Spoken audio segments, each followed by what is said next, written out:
दोस्तों, इस बात में तो कोई शक नहीं है कि हमारी पृथ्वी के साउथ पोल में मौजूद अंटार्कटिका कॉन्टिनेंट दुनिया का वो हिस्सा है जहां ना तो कुदरत इंसानों को पसंद करती है और न ही इंसान कुदरत को। ये बात तो किसी से नहीं छुपी है कि ये दुनिया का सबसे दूर और सबसे ठंडा कॉन्टिनेंट है। यहाँ के खतरनाक ठंडे एनवायरनमेंट में रहना स्पेस में रहने से भी ज्यादा मुश्किल है। बात की जाए इस कॉन्टिनेंट की डिस्कवरी की तो इसके बारे में कई सारी अलग अलग थ्योरीज फेमस हैं। चलिए सबसे पहले हम जानते हैं कि आखिर इस कॉन्टिनेंट को किसने डिस्कवर किया था। अब अगर ब्रिटिशर्स की माने तो ब्रिटिशर्स का कहना है कि इस कॉन्टिनेंट को उन्होंने ढूंढा था। वहीं रशियंस का कहना है कि वो सबसे पहले इस जगह आए थे। लेकिन असल में आज से कई हजार साल पहले अंटार्कटिका के बारे में एक ग्रीक फिलोसोफर एरिस्टोटल ने बताया था। उन्होंने बताया था कि हमारी ये पृथ्वी गोल है और नॉर्थ और साउथ पोल एक दूसरे के मिरर इमेजेस हैं, यानी कि बिल्कुल एक जैसे हैं। इसके अलावा कुछ लोगों का कहना यह भी है कि ऑस्ट्रेलिया के पास पॉलिनेशियन आइलैंड पर रहने वाले लोग, जिन्हें माउरी के नाम से जाना जाता था, यही वो पहले इंसान थे जो 7वीं सदी में अंटार्कटिका गए थे, क्योंकि उनकी कई सारी कहानियों में एक ऐसे कॉन्टिनेंट के बारे में बताया गया है जो बर्फ से ढका हुआ है और साउथ पोल में मौजूद है। दोस्तों, वैसे तो ये कॉन्टिनेंट इतना ज्यादा बड़ा है कि इसके अंदर पूरे भारत और पूरे अमेरिका को फिट किया जा सकता है, लेकिन इस इतने बड़े कॉन्टिनेंट का 98% एरिया पूरी तरह से बर्फ से ढका हुआ है। ये बर्फ यहाँ इतनी ज्यादा छाई हुई है कि जमीन के 5 किलोमीटर ऊपर तक इस बर्फ ने अपना कब्जा जमा रखा है।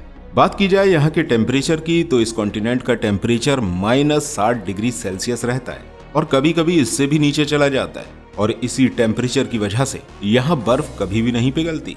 इसके अलावा यहाँ हर साल 2 इंच बर्फ और गिर जाती है। अभी शायद आपको ये बर्फ कम लग रही होगी, लेकिन इतनी सर्दियों में बर्फ के न पिघलने की वजह से बर्फ की लेयर और भी ज्यादा मोटी होती जा रही है। अगर आपको लग रहा है कि इंसान यहाँ सिर्फ ठंड की वजह से ही नहीं रह सकते, तो आप पूरी तरह से गलत हैं, क्योंकि ठंड के अलावा भी एक और चीज है जो यहाँ इंसानों का रहना दूभर करती है, और वो है यहाँ की ह्यूमिडिटी। यहाँ ह्यूमिडिटी बिल्कुल ही ना के बराबर है। दोस्तों, वैसे तो नॉर्मली एयर के अंदर 40 से 80% तक वाटर वेपर मौजूद होते हैं, लेकिन अगर हम अंटार्कटिका की ह्यूमिडिटी लेवल की बात करते हैं तो यहाँ 0.03% ही ह्यूमिडिटी होती है, और इसी वजह से यहाँ जाने वाले लोगों को स्किन प्रॉब्लम और डिहाइड्रेशन होने लगता है। इसके अलावा यहाँ 300 किलोमीटर पर आवर की स्पीड से बर्फ के तूफान भी आते रहते हैं।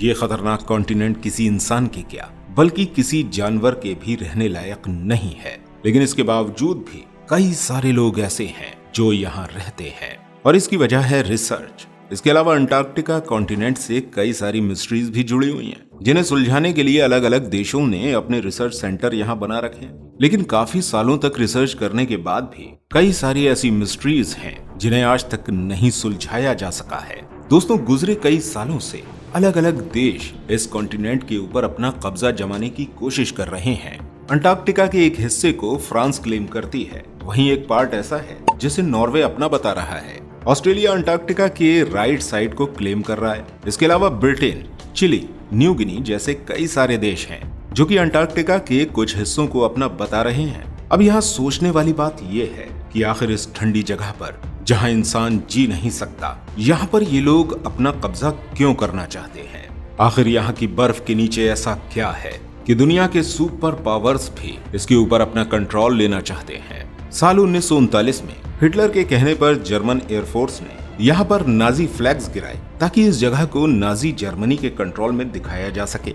वर्ल्ड वॉर 2 के बाद बहुत सारे देशों ने यहाँ पर अपने रिसर्च स्टेशन सेटअप करना शुरू कर दिए, और इसके बाद से ही रिसर्चर्स ने यहाँ आकर डिस्कवरी करना शुरू कर दी। इनमें से कुछ डिस्कवरीज काफी ज्यादा मिस्टीरियस भी थी, और आज हम अंटार्कटिका कॉन्टिनेंट से जुड़ी हुई कुछ ऐसी ही मिस्ट्रीज के बारे में बात करने वाले हैं। दोस्तों, कई सारे लोगों का मानना है कि इसकी बर्फ के नीचे एक एंशिएंट सिविलाइजेशन दबी हुई है। इसके अलावा कई सारे लोगों का कहना यह भी है कि उन्होंने यहाँ कई बार एलियन स्पेसशिप को आते जाते देखा है। इसी तरह साल 2016 में गूगल अर्थ ने भी अंटार्कटिका में कई सारी अनजान एक्टिविटीज को रिकॉर्ड किया था, जहां कई सारे लोग इन्हें यूएफओ समझते हैं। वहीं कुछ देशों का कहना यह भी है कि ये अमेरिका और जापान जैसे देशों के सीक्रेट ऑपरेशन हैं, जो वो अंटार्कटिका में कर रहे हैं। दोस्तों, इसके अलावा सोवियत यूनियन, चीन, और अमेरिका यहाँ अपने कई सारे रिसर्च ऑपरेशन चला रहे हैं। चीन ने तो यहाँ कई सारे अपने रिसर्च स्टेशन सेटअप कर रखे हैं। दोस्तों वैसे तो कोई भी कंट्री यहाँ आकर साइंटिफिक इन्वेस्टिगेशन कर सकती है, लेकिन उसकी शर्त ये है कि उसे अपनी स्टडी का रिजल्ट सभी कंट्रीज के साथ शेयर करना होगा। इसी तरह साल 1992 में यूएस जियोलॉजिकल डिपार्टमेंट ने अपनी रिसर्च के बाद ये बताया कि इस कॉन्टिनेंट के अंदर 500 बिलियन बैरल ऑयल और नेचुरल गैस के रिजर्व्स मौजूद हैं। अगर आप ये सोच रहे हैं कि चीन, अमेरिका और सोवियत यूनियन यहाँ इस ऑयल के लिए रिसर्च कर रहे हैं, तो आप पूरी तरह से गलत हैं। असल में ये कंट्रीज तो यहाँ कुछ और ही ढूंढ रही हैं। फिलहाल ही में इस कॉन्टिनेंट के अंदर बहुत ज्यादा बड़ी क्वांटिटी में नियोडीमियम, टर्बियम, प्रोजोडीबियम और डिस्ट्रोजियम जैसे रेयर अर्थ मिनरल की डिस्कवरी की गई है। दोस्तों इन मिनरल्स का यूज इलेक्ट्रॉनिक डिवाइस बनाने के लिए किया जाता है, और ये तो हम सभी बहुत अच्छी तरह से जानते हैं कि अब सभी कंट्रीज ऑयल और गैस से हटकर इलेक्ट्रॉनिक डिवाइसेस बनाने पर फोकस कर रही हैं, जिससे इन मिनरल्स की डिमांड ऑयल और गैस से भी ज्यादा होने वाली है। इलेक्ट्रॉनिक डिवाइसेस ही हमारा फ्यूचर है, और अपने फ्यूचर को सेव करने के लिए ही ये सभी कंट्रीज यहाँ रिसर्च कर रही हैं। इसके अलावा दोस्तों एक समय ऐसा भी था जब अंटार्कटिका कॉन्टिनेंट का रूप वैसा बिल्कुल भी नहीं था जैसा आज है। एक समय में यहाँ बर्फ की मोटी मोटी चादर नहीं बल्कि घने घने पेड़ हुआ करते थे। ऐसा हम नहीं कह रहे, बल्कि इस बारे में इंपीरियल कॉलेज ऑफ लंदन के साइंटिस्ट ने अपनी रिसर्च के बाद हमें बताया है। जब उन्होंने यहाँ रिसर्च की तो उन्हें इस अंटार्कटिका की बर्फ के नीचे फर्टिलाइज्ड वुड मिली, और जब इस लकड़ी पर रिसर्च की गई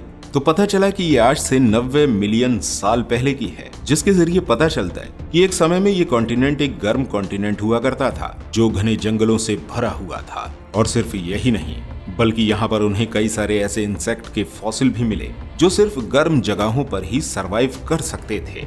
इस कॉन्टिनेंट की एक मिस्ट्री यहाँ के साउदर्न ओशियन की भी है। दोस्तों साउदर्न ओशियन को दुनिया के सबसे खतरनाक ओशन में से एक माना जाता है। हमारी दुनिया की क्लाइमेट और वाटर सप्लाई को ये ओशन ही कंट्रोल कर रहा है, क्योंकि ये अटलांटिक और पैसिफिक ओशन से मिला हुआ है। वैज्ञानिकों के अकॉर्डिंग हमारी अर्थ का 15% कार्बन एमिशन यही साउदर्न ओशियन एब्जॉर्ब कर रहा है। जैसे जैसे ग्लोबल वार्मिंग बढ़ रही है वैसे वैसे इस ओशियन की इम्पोर्टेंस भी बढ़ रही है, क्योंकि धीरे धीरे ग्लोबल वार्मिंग की वजह से यहाँ की बर्फ पिघलती जा रही है और इस बर्फ के नीचे मौजूद खजाने बाहर निकल कर आ रहे हैं। दोस्तों वो समुद्र जो बर्फ से ढके हुए थे और इंसान यहाँ जाने से कतराते थे, वो बहुत ही जल्द ट्रेड रूट बनने वाले हैं। इस कॉन्टिनेंट की अगली मिस्ट्री ये है कि इस कॉन्टिनेंट की मोटी बर्फ के नीचे 400 लेक्स छुपी हुई हैं, जो अपना एक अलग इकोसिस्टम चला रही हैं। इन झीलों के अंदर ऐसे समुद्री जानवर निवास करते हैं जो पूरी दुनिया में कहीं और नहीं देखे जा सकते। यहाँ इतने बड़े बड़े स्पाइडर और जेलीफिश मौजूद हैं जो दुनिया में कहीं और नहीं है। यहाँ की लेक के नीचे एक अलग ही दुनिया चल रही है। इसके अलावा यहाँ देखी गई एक ऐसी लेक भी है जिसने रिसर्चर्स को काफी वक्त तक परेशान रखा था। आपको सुनकर हैरानी होगी कि इस इतने बड़े कॉन्टिनेंट में खून का भी एक वाटरफॉल मौजूद है जो देखने में काफी ज्यादा डरावना है और ये बहुत खतरनाक भी लगता है। पहले तो वैज्ञानिक समझ रहे थे कि शायद इस बर्फ के नीचे कोई जानवर दबे हुए हैं जिनका ब्लड बर्फ से बाहर निकल रहा है, लेकिन काफी रिसर्च के बाद ये पता चला कि असल में इस वाटरफॉल के कलर की वजह कुछ और ही है। असल में इस वाटरफॉल में एक बहुत ही सॉल्टी लेक से पानी आ रहा है जो काफी मोटी बर्फ से ढका हुआ है। ये लेक एटमॉस्फेयर से बिल्कुल भी कांटेक्ट में नहीं है और इसी वजह से इसके पानी में बहुत ज्यादा आयरन इकट्ठा हो गया है, और जब इस लेक का पानी वाटरफॉल में आता है तो ऑक्सीजन और सनलाइट से पानी में मौजूद आयरन ऑक्सीडाइज होना शुरू हो जाता है और इस पानी का कलर बिल्कुल खून की तरह लगने लगता है। लेकिन कॉन्टिनेंट के ऊपर अभी कई सारी रिसर्च की जा रही है।